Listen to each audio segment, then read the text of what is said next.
Pada tanggal 15 Agustus 1945, Kaisar Hirohito memerintahkan penghentian permusuhan terhadap sekutu. Setelah sebelumnya, yaitu pada tanggal 14 Agustus 1945, sekutu menjatuhkan bom atom di kota Hiroshima dan Nagasaki. Berita ini disiarkan melalui radio Jepang yang terekam di Indonesia dan Sultan Syahrir mendengarnya. Kau sudah mendengar berita tentang era Jepang? Belum, Bung. Benarkah itu? Apa yang terjadi dengan Jepang? Sekutu telah menjatuhkan bom di kota Hiroshima dan Nagasaki. Kalau begitu, berarti kita harus segera memproklamirkan. Benar itu. Jepang sudah tidak ada wewenang lagi di negeri kita. Setelah mendengar berita kekalahan Jepang, Khairul Saleh segera merencanakan pertemuan dengan anggota golongan muda lainnya untuk membicarakan masalah proklamasi kemerdekaan. Pertemuan ini dilangsungkan di Jalan Pegangsaan Timur nomor 17 Jakarta pukul 20 waktu Indonesia bagian Barat. Sudahkah kalian mendengar berita tentang kekalahan Jepang? Belum, kawan. Dari mana engkau tahu tentang itu? Tan Sukarni berkumpul dengan saya. Ia mendengar siaran radio Jepang yang mengumumkan berita tentang senjata itu. Kita sekarang dalam kondisi vacuum of power.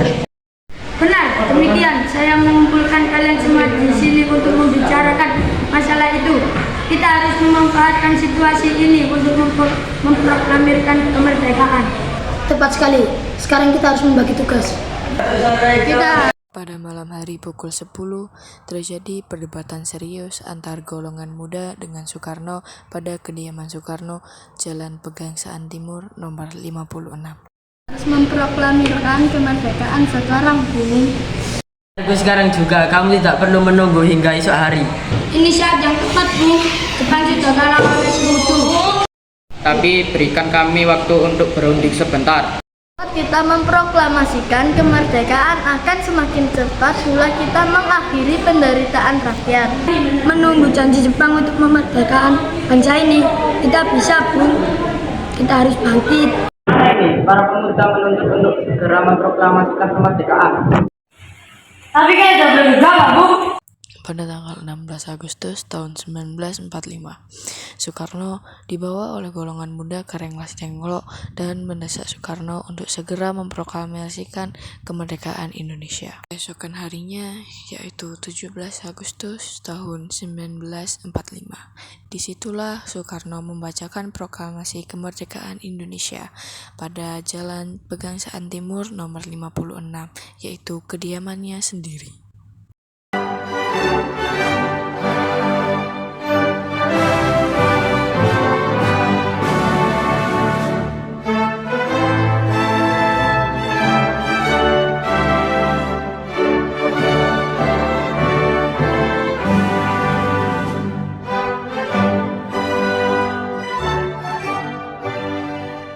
Proklamasi.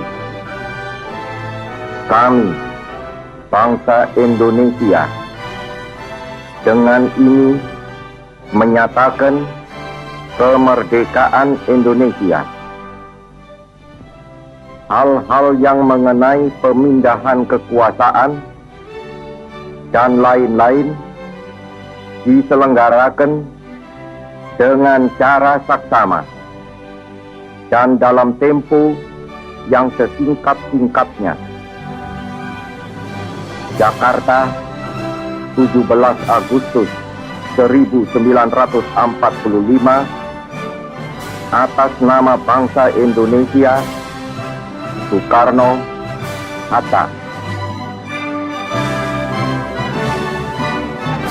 Berikut tadi adalah rekaman suara asli Presiden Soekarno yang membacakan naskah proklamasi hasil rekaman studio radio Republik Indonesia pada tahun 1951 atas prakarsa dari Yusuf Ronodipuro.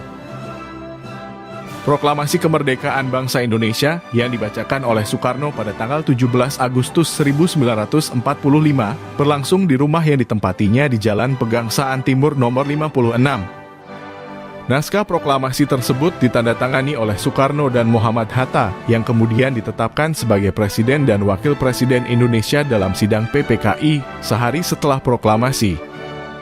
Penyusunan naskah proklamasi dilakukan pada malam sebelum 17 Agustus, setelah sebelumnya disertai oleh peristiwa-peristiwa krusial pasca pengumuman kekalahan Jepang dalam Perang Dunia Kedua.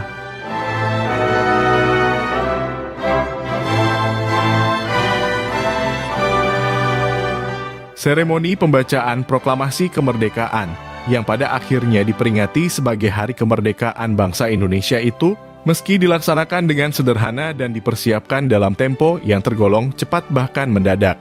Secara visual terdokumentasikan dengan baik oleh Frans Sumarta Mendur dan Alex Impurung Mendur, dua bersaudara asal Minahasa, yang kemudian bersama kawan-kawannya mendirikan Indonesian Press Photo Service pada tahun 1946.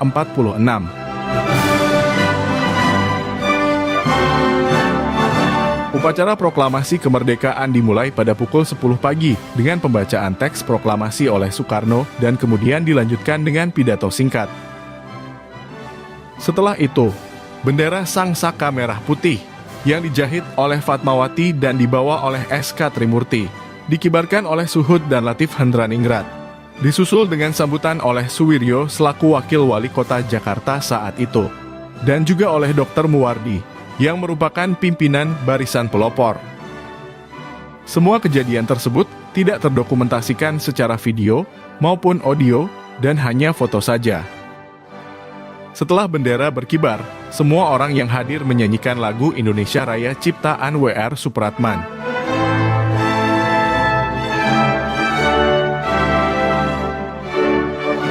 Begitu upacara selesai, sekitar 100 orang anggota Barisan Pelopor yang dipimpin S. Brata datang terlambat dan terburu-buru karena mereka tidak mengetahui perubahan tempat pelaksanaan proklamasi yang mendadak dari lapangan Ikada ke rumah pegangsaan. Mereka menuntut Soekarno untuk mengulang pembacaan proklamasi tetapi ditolak. Akhirnya, Hatta memberikan amanat singkat yang cukup menenangkan mereka.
Esok harinya, pada tanggal 18 Agustus 1945, Panitia Persiapan Kemerdekaan Indonesia atau PPKI bersidang dan mengesahkan jabatan Presiden dan Wakil Presiden, serta menetapkan Undang-Undang Dasar sebagai dasar negara, yang menandai terbentuknya Negara Kesatuan Republik Indonesia beserta pemerintahannya. Di lapangan Ikada Jakarta, massa mengadakan upacara pengibaran bendera merah putih yang sebelumnya diawali dengan parade akbar dalam rangka merayakan lahirnya Republik Indonesia.